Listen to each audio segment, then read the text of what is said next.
അല്ലേ? ഇത് ഏകദേശം ഒരു 20 കിലോ വരും അല്ലേ? 18 കിലോ 20 കിലോ വരും. ഇതൊരു തനി നാടൻ ഉണ്ട്, പാളയംകോടൻ പോലെയാണ്, കണ്ടില്ലേ? 25 കിലോ എന്തായാലും വരും. ഞാലിപ്പൂവിന് ഇരിപ്പുണ്ട്, ഇങ്ങനെ പൊക്കി കാണിക്കുന്നില്ല, കണ്ടോളൂ. കൊടുക്കും. ഒരു നേരം വെള്ളം കൊടുക്കാതെ നിർത്തും രാവിലെ. അപ്പൊ വൈകിട്ടാകുമ്പോ എല്ലാം ആർത്തിയോടെ വെള്ളം കുടിക്കും. കുടിക്കുമ്പോ ആ പൊടി ഇട്ട് കൊടുക്കും. പിന്നെ വിറ്റാമിൻ മരുന്ന് വാങ്ങിച്ചു കൊടുക്കും. ഇത്രയും പൊക്കം സാധാരണ പൂമഴയ്ക്ക് വരത്തില്ലല്ലോ? വരത്തില്ല. ഇവിടെ ഈ വളത്തിന്റെ കൂടുതൽ കൊണ്ട് ഇങ്ങനെ എഴിച്ചു പോകുന്നതാ. മോനുമായിട്ട് നല്ല ഇണക്കമാവില്ലേ?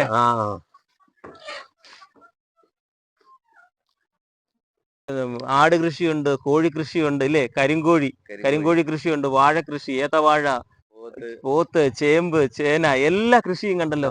എല്ലാവർക്കും നമസ്കാരം. ഞാൻ രാജേന്ദ്രൻ ബ്ലോഗ്സ് വള്ളികുന്നം.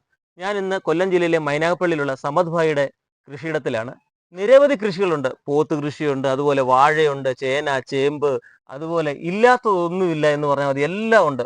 ചെറിയ ഒരു 1-2 ഏക്കർ സ്ഥലത്തോളം എല്ലാ കൃഷികളും ഉണ്ട് അദ്ദേഹത്തിന്. അപ്പൊ അദ്ദേഹത്തിനോട് ചോദിച്ചിട്ട് എങ്ങനെയാണ് കർഷകർക്ക് ആദായകരമായ രീതിയിൽ കൃഷി ചെയ്യാം, അതിനെക്കുറിച്ച് സമദ് ഭായ് നമുക്ക് എല്ലാം വിശദീകരിച്ച് പറഞ്ഞു തരും. അപ്പൊ നമുക്ക് അദ്ദേഹത്തിന്റെ കൃഷി കാഴ്ചകളിലേക്ക് ഏവർക്കും ഹാർദവമായ സ്വാഗതം. സമദ് ഭായിയുടെ കരിങ്കോഴി, ഇതെല്ലാം മുട്ടയിടാൻ പ്രായമായ കരിങ്കോഴികളാണ്, വിൽപ്പനയ്ക്കുള്ള കോഴികളാണ്. സമദ് ഭായിയുടെ അടുത്തുനിന്ന് ഈ കോഴികളെ വാങ്ങിക്കൊണ്ട് പോകുമ്പോൾ ഈ കോഴികൾ ഏകദേശം മുട്ട ഇടാൻ പരുവമായി. കൊണ്ടുപോകുന്നവർക്ക് യാതൊരു ടെൻഷനും ഇല്ല, കാര്യം അദ്ദേഹം വർഷങ്ങളായി ഈ കൃഷി ചെയ്തുകൊണ്ടിരിക്കുകയാണ്. അപ്പം ഇതിനെ കൊണ്ടുപോകുന്നവർക്ക് വേണ്ട ഇതിന്റെ പരിചരണം, ഇതിനെ എന്തെല്ലാം രോഗങ്ങൾ വരും, രോഗങ്ങൾ വരുന്നതിന് മുമ്പ് എന്തെല്ലാം പ്രതിരോധ മാർഗങ്ങൾ സ്വീകരിക്കാം എന്നൊക്കെയുള്ള കാര്യങ്ങൾ വിശദമായിട്ട് ഈ കരിങ്കോഴിയെ കുറിച്ച് നമുക്ക് പറഞ്ഞു തരുന്നതായിരിക്കും. ഇത് വിൽപ്പനയ്ക്ക് ഇട്ടിരിക്കുന്നതാണ്. അപ്പോൾ അദ്ദേഹത്തിനോട് നമുക്ക് ചോദിച്ച് എല്ലാ കാര്യങ്ങളും കോഴിയുടെ കൃഷിയെ കുറിച്ച് ചോദിച്ച് മനസ്സിലാക്കാം. നല്ല അടിപൊളി കോഴിയാണ്, കരിങ്കോഴിയാണ്. കരിങ്കോഴി എന്ന് പറഞ്ഞാൽ 2 മാസം കഴിഞ്ഞ് മുട്ടയിടും. 2 മാസം കഴിഞ്ഞ് മുട്ടയിടുന്ന കോഴിയല്ല. നമ്മൾ ആളുകൾ വരുമ്പോൾ ആരും 10, 20, 25 എണ്ണം വന്ന് വാങ്ങിക്കൊണ്ട് പോകും. പൂവനും പെടയും എല്ലാം ഉണ്ട്. എല്ലാ സൈസ് കോഴി, തൊപ്പിക്കോഴി, എല്ലാ കോഴികളും ഉണ്ട്. പ്രതിരോധ ശേഷിയുള്ള ഇനമാണോ? നല്ല കോഴിയാണ്, ഒരസുഖവും വരുന്നു. ഇതുവരെ ഒരസുഖവും ഒരെണ്ണത്തിന് പോലും വന്നിട്ടില്ല. അഥവാ രോഗങ്ങൾ വന്നാല് ആന്റിബയോട്ടിക് ഒരു പൊടിയുണ്ട്, ചെറിയ പൊടി, അത് വാങ്ങിച്ച് നമ്മൾ വെള്ളം കൊച്ചു കൊടുക്കുമ്പോൾ അതിനകത്തിട്ട് കൊടുക്കും. ഒരു നേരം വെള്ളം കൊടുക്കാതെ നിർത്തും രാവിലെ. അപ്പൊ വൈകിട്ടാകുമ്പോ എല്ലാം ആർത്തിയോടെ വെള്ളം കുടിക്കുമ്പോ ആ പൊടി ഇട്ട് കൊടുക്കും. പിന്നെ വിറ്റാമിൻ മരുന്ന് വാങ്ങിച്ചു കൊടുക്കും, വെള്ളത്തിൽ ഒഴിച്ചു കൊടുക്കും. പിന്നെ ആന്റിബയോട്ടിക് ആണ് മെയിനായിട്ട് കൊടുക്കുന്നത്, രോഗങ്ങളൊന്നും വരാതിരിക്കാൻ. പിന്നെ വിറ്റാമിൻ മരുന്ന് കൊടുക്കും. പിന്നെ മുട്ട അങ്ങോട്ട് ഇടാറാകുമ്പോൾ ഇരയിളക്കാൻ ഞങ്ങൾ മരുന്ന് കൊടുക്കും. ഇവിടെ ഇട്ടേക്കുവാണെങ്കിൽ ഇരയിളക്കാൻ മരുന്ന് കൊടുക്കും. ഇതിന് പ്രധാനമായി കൊടുക്കുന്ന തീറ്റ ഏതാണ്? കോഴിത്തീറ്റ. കോഴിത്തീറ്റ തന്നെ കൊടുക്കുന്നത്. ഇപ്പൊ ഓവറാണ് കൊടുക്കുന്നത്. നീ കുറച്ചുകൂടെ കഴിഞ്ഞു കഴിഞ്ഞാല് മുട്ടത്തീറ്റ കൊടുക്കും. മുട്ടത്തീറ്റ കൊടുക്കുന്നത്.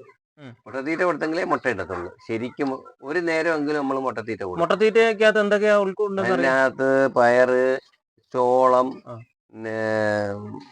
തവിട് എല്ലാം ഉണ്ട് അതിനകത്ത്. അത് നമുക്ക് കടയിൽ മേടിക്കാൻ കിട്ടും, എല്ലാ ഷോപ്പുകളും കിട്ടും. അത് അതെങ്ങനെ, എത്ര അളവിൽ കൊടുക്കണം? അതൊരു കോഴിക്ക് 150 ഗ്രാം ഒക്കെയാ കൊടുക്കേണ്ടത്. 50 ഗ്രാം എങ്കിലും കൊടുത്തിരിക്കണം ഒരു കോഴിക്ക്. 50 ഗ്രാം. പിന്നെ നമ്മൾ വിറ്റോണ്ടിരിക്കുകയാണ്, ആവശ്യക്കാർ വരുമ്പോൾ അങ്ങ് കൊടുക്കും. അതുകൊണ്ട് പെടക്കോഴി മാത്രമുള്ള മുട്ട ഒരിക്കലും നമ്മൾ അട വെച്ച് വിരിപ്പിക്കാൻ നോക്കരുത്.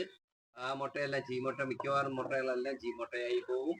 അതുകൊണ്ട് പൂവൻ ചവിട്ടുന്ന കോഴി ഒരു 10 കോഴി ഉണ്ടെങ്കിൽ 2 പൂവനെങ്കിലും ജസ്റ്റ് അതിന്റെ കൂടെ വേണം. ഒരു 12 എണ്ണം, അല്ലെങ്കിൽ ഒരു 8, അല്ലെങ്കിൽ 2 10 എണ്ണം. അങ്ങനെയാണ് കോഴിയെ വളർത്തേണ്ടത്. നമ്മുടെ കയ്യിൽ നിന്ന് കോഴി വാങ്ങിച്ചുകൊണ്ട് പോകുന്ന ഒരു പാവപ്പെട്ട കർഷകനായിരിക്കും, എന്നെക്കാട്ടിലും പാവമായിരിക്കും. അവര് 4 കോഴിയോ 5 കോഴിയോ വാങ്ങിച്ചുകൊണ്ട് പോയാൽ അതിൽ നിന്നും വളർന്ന് വലിയൊരു ഫാം നടത്താനും വേണ്ടി ഉള്ള പ്രയോജനങ്ങൾ ഞാൻ പറഞ്ഞു കൊടുക്കും. അതിന് ആ കോഴിയെ കൊണ്ട് വേണമെങ്കിൽ അവർക്ക് തന്നെ അട വെച്ച് എങ്ങനെ വിരിപ്പിച്ച് എങ്ങനെ അത് ഒരു വലിയ സംരംഭമാക്കി മാറ്റാം എന്ന് വേണമെങ്കിൽ നമ്മൾ പറഞ്ഞു കൊടുക്കും. ഒരു പേടിയും വേണ്ട. നമ്മുടെ കയ്യിൽ നിന്ന് കോഴി വാങ്ങിച്ചുകൊണ്ട് പോകുന്ന ഒരു പാവപ്പെട്ട കർഷകനായിരിക്കും, എന്നെക്കാട്ടിലും പാവമായിരിക്കും. അവര് 4 കോഴിയോ 5 കോഴിയോ വാങ്ങിച്ചുകൊണ്ട് പോയാൽ അതിൽ നിന്നും വളർന്ന് വലിയൊരു ഫാം നടത്താനും വേണ്ടി ഉള്ള പ്രയോജനങ്ങൾ ഞാൻ പറഞ്ഞു കൊടുക്കും. അതിന് ആ കോഴിയെ കൊണ്ട് വേണമെങ്കിൽ അവർക്ക് തന്നെ അട വെച്ച് എങ്ങനെ വിരിപ്പിച്ച് എങ്ങനെ അത് ഒരു വലിയ സംരംഭമാക്കി മാറ്റാം എന്ന് വേണമെങ്കിൽ നമ്മൾ പറഞ്ഞു കൊടുക്കും. ഒരു പേടിയും വേണ്ട. കോഴിക്ക് എന്ത് രോഗം വന്നാലും എന്നോട് വിളിച്ച് ചോദിച്ചാൽ ഞാൻ അതിന് മരുന്ന് പറഞ്ഞു കൊടുക്കും. മെഡിക്കൽ സ്റ്റോറിൽ ചെന്ന് പറഞ്ഞാൽ മരുന്ന് കിട്ടും. നമ്മുടെ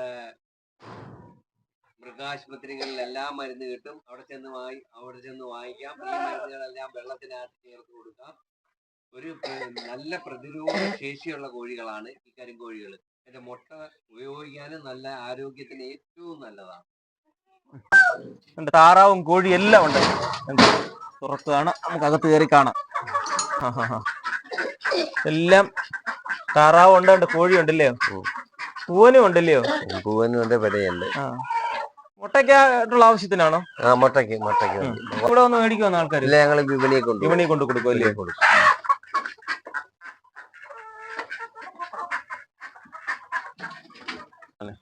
സമദ് ഭായ്, വിശാലമായ ഇത് ശരിക്കും പറഞ്ഞൊരു നാടൻ തോട്ടമാണ് ഇതില്, ഒരു നാട്ടിൻ പ്രദേശത്തുള്ള. ഇത് ഏറ്റവും എനിക്ക് ഇഷ്ടപ്പെട്ടെന്ന് പറഞ്ഞത് ഇതിന്റെ ഏറ്റവും തനതായ രുചി അല്ലേ? യഥാർത്ഥ ആ പഴമക്കാരൊക്കെ പറയുന്ന വാഴപ്പഴത്തിന്റെ രുചി ലഭിക്കും ഇന്നില്ലയോ? നല്ല മധുരം, നല്ല വിശാലമായ തോട്ടം. വേണ്ട, ഒരു വാഴ വെട്ടിക്കഴിഞ്ഞാൽ അവിടേക്ക് അടുത്ത വാഴ നട്ട് കഴിഞ്ഞു. അതാണ് ഇവിടുത്തെ കൃഷി രീതി. എന്താ ഈ ചേനയൊക്കെ കണ്ട്, ഈ ചേനയൊക്കെ കിളിച്ച ഒരു 10-12 കിലോ എങ്കിലും കുറഞ്ഞത് കാണും ഇല്ലേ? 10 കിലോ കുറഞ്ഞത് കാണും ഈ ചേനയൊക്കെ. അതല്ലേ കൃഷിയാണ്, തനി നാടൻ വാഴ. ഇതിനെന്തോ പ്രത്യേകിച്ച് വളം വല്ലതും ചെയ്യാറുണ്ടോ? കോഴിവളമാണ്, പിന്നെ ആട്ടിന്റെ കാട്ടം, പിന്നെ പോത്തിന്റെ ചാണകം, പിന്നെ ഈ ചവറ്, ഈ അവിയുന്ന ചവറുകള്, പച്ചില വർഗ്ഗങ്ങള്, പിന്നെ നമ്മുടെ ഈ മരങ്ങളൊക്കെ കോതി അതിന്റെ ഇടും. പിന്നെ ചാണകം അത്യാവശ്യം ഉണ്ടെങ്കിൽ അമ്മ ഇറക്കും. ഇപ്പൊ ഞാലിപ്പോ കൊലയില്ലയോ? ഇതിപ്പം വിളഞ്ഞു വരുന്നതേ ഉള്ളു. വിളഞ്ഞു വരുമ്പോഴത്തേക്ക് ഇതിന് എത്ര രൂപ കിട്ടും? 600 രൂപ, 550 രൂപ കിട്ടും. ഇപ്പൊ ഈ ഞാലിപ്പൂവൻ കൃഷിയാണോ ഏറ്റവും ലാഭകരം? ഞാലിപ്പൂവന് പൂവനും നല്ല, പിന്നെ ഏത്തന് അതിന്റെ സമയത്ത് വെച്ച് കൃഷി ചെയ്യുമ്പോൾ നല്ല വില കിട്ടും.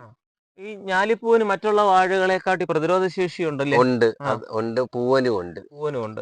പൂവൻ വാഴയ്ക്കും ഉണ്ട്. പെട്ടെന്ന് കേടാവത്തില്ല. പുഴു അങ്ങനെ പെട്ടെന്ന് പുഴു കയറത്തില്ല. പിന്നെ കണ്ടുവരുന്നുണ്ട് ഈ ഞാലിപ്പൂവൻ വാഴയ്ക്ക് സ്ഥിരമായ വിലയുണ്ട്.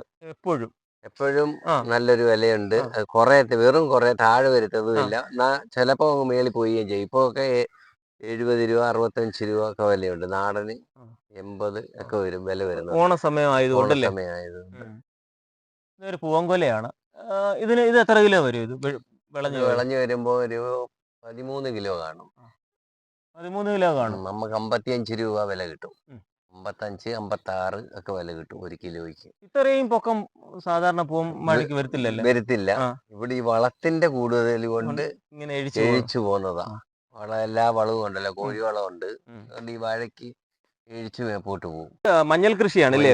മഞ്ഞൾ കൃഷി. ഇത് നല്ല നാടൻ മഞ്ഞളാണ്. നാടൻ മഞ്ഞളായില്ലയോ? ഇതിപ്പോ ഇതിന് പറിക്കാറൊന്നും ആയില്ല. ഇല്ലല്ലേ? മഞ്ഞൾ കൃഷി ലാഭകരമാണോ? ലാഭം തന്നെ. അത് ഞങ്ങൾ ഉള്ള മഞ്ഞളെല്ലാം ഉണക്കി പൊടിച്ച് പൊടിയായിട്ടാണ് കൊടുക്കുന്നത്. 400 രൂപ കിലോയ്ക്ക്. അത് ആവശ്യക്കാർ ഇഷ്ടമാതിരി ഉണ്ട്. സൂപ്പർ നാടൻ ആട്. സൂപ്പർ നാടൻ ആടുണ്ട്. അവരൊന്നും ചെയ്യത്തില്ല. ഇതിന് 2.5 മാസം ജനയാണ്. ഇതിന് 2.5 മാസം ജനയാണ്. കരിങ്കൂട്ടനുണ്ട്. കരിങ്കൂട്ടനെ ഒന്ന് കാണിച്ചേ. നല്ല അടിപൊളി കരിങ്കൂട്ടനുണ്ട്. കണ്ടോ? മോനുമായിട്ട് നല്ല ഇണക്കമാവില്ലേ? അതിനെ ആവശ്യക്കാര് തിരക്കി വരും. കരിങ്കൂട്ടനെ ഒരു രോമം പോലും വെള്ളയില്ല, ഒരു കളറും ഇല്ല, കറുപ്പ് മാത്രം. ഇത് നല്ല കറാച്ചി പെണ്ണ്. കറാച്ചി ഇഷ്ടം പോലെ പാല് കാണും. ഇഷ്ടം പോലെ പാല് കിട്ടുന്ന നാടായത്. എത്ര കുട്ടി കാണും ഒരു പ്രസവത്തിൽ? സാധാരണ 3 എണ്ണം കിട്ടൂല്ലേ? ഇവിടെ എത്രാമത്തെ ചെനയാ? ഇത് മൂന്നാമത്തെ അല്ലേ? അല്ല, കൊടുക്കാനാണോ? കൊടുക്കാനാ, വിൽക്കാനാ. ആര് വന്നാലും നമ്മൾ കൊടുക്കും. അതിന് കൊടുക്കാനാണ്. നല്ല ഇണക്കമുള്ളതല്ലയോ? എല്ലാ ഭക്ഷണവും കഴിച്ചോളും. അതുപോലെ ഇതും. ഇത് നാടനല്ലേ? നാടൻ കുട്ടിയാണ്. ചനയാ 2 മാസം. ഈ തോട്ടം ഒന്ന് നോക്ക്. എല്ലാം 1 ഇഞ്ച് പോലും സ്ഥലം വിടാതെ എല്ലാം ഇടവിളയായിട്ട് ചെയ്തിരിക്കുകയാണ്. ഇതുപോലെ മനസ്സുള്ള കർഷകർ ഉണ്ടെങ്കിൽ നമ്മുടെ നാട് പുരോഗമനത്തിന് അതുപോലെ പുരോഗമിക്കും. അതുപോലെ തന്നെ ഗവൺമെന്റിൽ നിന്നും എന്തെങ്കിലും ഞങ്ങൾക്ക് കിട്ടിയും കൂടെ വേണം. അപ്പോൾ എല്ലാവർക്കും ഈ വീഡിയോ ഇഷ്ടപ്പെട്ടെങ്കിൽ ഈ ചാനൽ ഒന്ന് സബ്സ്ക്രൈബ് ചെയ്യണേ, അതുപോലെ ലൈക്ക് ചെയ്യണേ, ഷെയർ ചെയ്യണേ, കമന്റ് ചെയ്യണേ. നിങ്ങളുടെ എല്ലാ നിർദ്ദേശങ്ങളും കമന്റായി രേഖപ്പെടുത്തുക. അതിനുള്ള മറുപടി തീർച്ചയായും ലഭിക്കുന്നതാണ്. നിങ്ങളുടെ അറിവിൽ ഇതുപോലുള്ള കർഷകരെ ഉണ്ടെങ്കിൽ കമന്റ് ബോക്സിൽ എഴുതിയാൽ മതി. അവരുമായിട്ട് ബന്ധപ്പെട്ട് അവരുടെ കൃഷി കാഴ്ചകൾ നിങ്ങളുമായി ഞാൻ പങ്കുവയ്ക്കാൻ തയ്യാറാണ്. അപ്പം എല്ലാവർക്കും ഒരിക്കൽ കൂടി നന്ദി, നമസ്കാരം. നമസ്കാരം. അതുപോലെ ഇത്രയും കാര്യങ്ങളെല്ലാം സമൃദ്ധമായി ഞങ്ങൾക്ക് വിശദീകരിച്ച് പറഞ്ഞു തന്നു. അതിനുള്ള എൻ്റെ വലിയ നന്ദി അറിയിക്കുന്നു.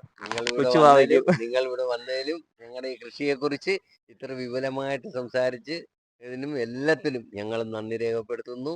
ഇനിയും വരണം, തീർച്ചയായിട്ടും ഇനിയും വരണം. ഇത്തരം കാര്യങ്ങൾ ഇനിയും പങ്കുവെക്കണം. Thank you. എൻ്റെ അഭിപ്രായം അതാണ്. Thank you.